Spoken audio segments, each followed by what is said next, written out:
Hello movie lovers, welcome back to filmy bowl.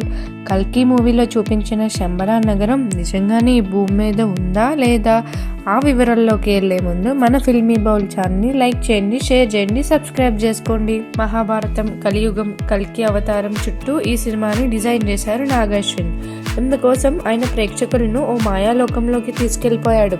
Futuristic concept కావడంతో అత్యుధునిక technology, advance మోడ్లో ఊహాలోకాన్ని ఆవిష్కరించారు. కల్కి కోసం ఏకంగా 5 VFX కంపెనీలు, హాలీవుడ్లో సైన్స్ ఫిక్షన్ సినిమాలకు పనిచేసిన సాంకేతిక నిపుణులు భాగమయ్యారు. అందుకే కల్కి కంటెంట్ క్వాలిటీ అదిరిపోయింది.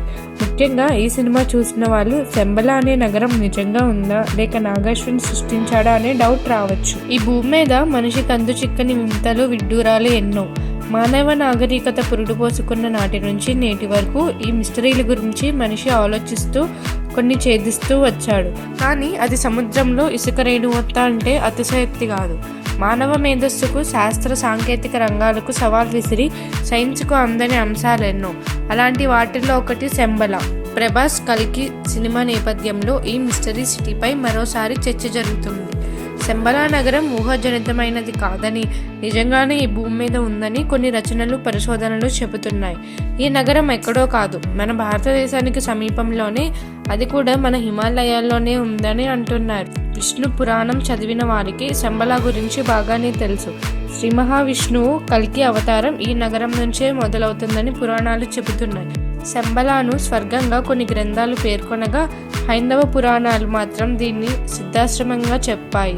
టిబెట్కు అత్యంత సమీపాన ఈ శంబలా ఉంటుందని, దీన్ని అక్కడి భాషలో శ్రాంగిలా అంటారట. కైలాస పర్వతం, మానస సరోవరం సమీపంలో శంబలా ఉంటుందంట. దీన్ని కొందరు మాత్రమే వీక్షించగలరని, సామాన్యులు అక్కడ ఏం కనిపించదని చెబుతున్నారు. రామలక్ష్మణుడు విశ్వామిత్రుడి యాగం కోసం ఈ శంబలా నగరానికి తీసుకెళ్లాడట. మహాభారతంలో పాండవులు కూడా ఈ సిటీని చూసినట్లుగా కొందరు చెబుతున్నారు. అగస్త్యుడు, వశిష్ఠుడు, మార్కండేయుడు, జమదగ్ని, విశ్వామిత్రుడు, అశ్వత్థామ వంటి పురాణ పురుషులు ఇక్కడే తపస్సును ఆచరించారని అంటున్నారు. కలి పాపాలు పెరిగిపోయి భూగోళం పాపాలు పుట్టగా మారినప్పుడు తను భరతవంశంలో శంబలా అనే నగరంలో విష్ణుయేశుడు, సుమతి అనే దంపతులకు జన్మనిస్తానని శ్రీ మహావిష్ణువు దేవతలకు మాట ఇచ్చారట. సత్యం, ధర్మం, అహింసను పాటించే పుణ్యాత్ములకు మాత్రమే శంబలా కనిపిస్తుందంట. అయితే ఈ కాలంలో కొందరు ఈ నగరానికి ప్రవేశించి అక్కడ అద్భుతాలను కనులారా వీక్షించారంట.